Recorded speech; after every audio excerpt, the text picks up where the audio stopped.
Hello, I'm Simon from CareCo and I'm going to talk you through the XGO Proceed mobility scooter. This is also known as a boot scooter as it can be taken apart and placed into the rear of a vehicle or placed in your hallway at home if needed. The vehicle has a range of up to 10 miles depending on the user's weight and the terrain that you use the scooter on. It's ideal on flat pavements and use around shopping centres. It comes in this matte teal colour as you can see here on its black chassis. It has solid tyres which are puncture proof. There's two ways in which you can get onto the scooter. We can either lift the handle and sit as so, or if needed we have the handle underneath where we can rotate the seat and it stops at every 45 degrees, but I can take a seat, lift the handle and rotate into position. We can adjust the tiller towards us or away from us. Simply release the hand wheel, bring it to a comfortable position and retighten. The controls offer a clear display and we've got simple features such as the key to turn the vehicle on. We have a speed dial from tortoise for slow speed up to hare, which is a maximum of 4 miles an hour. The speed is then controlled via the wig-wag control on the front using your thumbs, with the left hand side for reverse and the right hand side for forwards. These can be changed round, but please contact our CareCo team if you want to have those reversed. On the display we've got our battery gauge. The more lights we have, the more power we have remaining. We have a bright LED light and we have a horn button.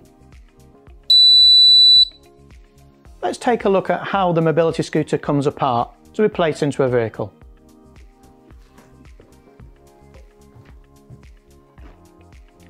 We would start by removing the seat. Press the back down, lift on the handle, rotate and lift.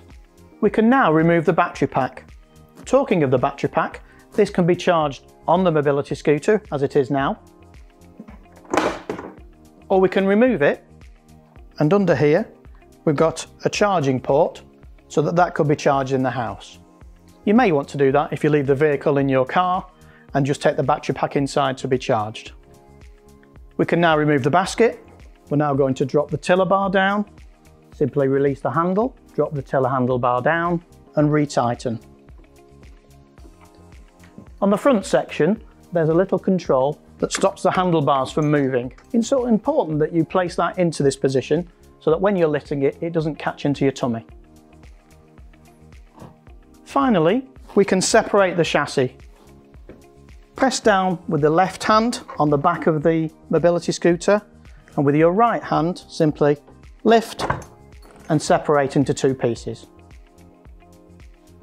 Once you've taken the mobility scooter out of your car and you want to put it back together, ensure you're on flat, level ground.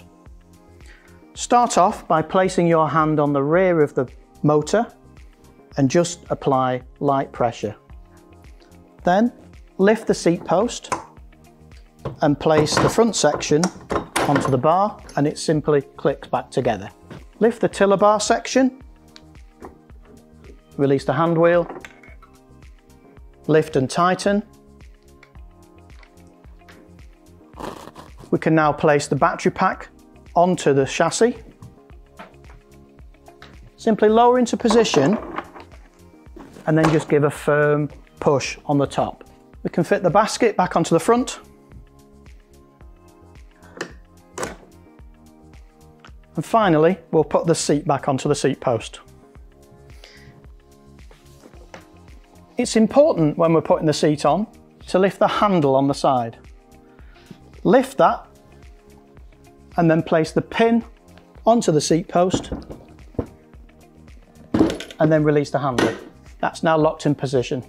Lift the seat back into position and on the rear of the mobility scooter, ensure that the lever is in drive mode. So we have freewheel where we can push the scooter and drive mode where the vehicle is locked and it's ready to be driven. It's important to check that you've unlocked the steering. As we locked it before when we placed it into the vehicle, We just need to press in, turn through 90 degrees, and now the steering is released. These are just some of the features that we love about the XGO Proceed, and we hope that you do too.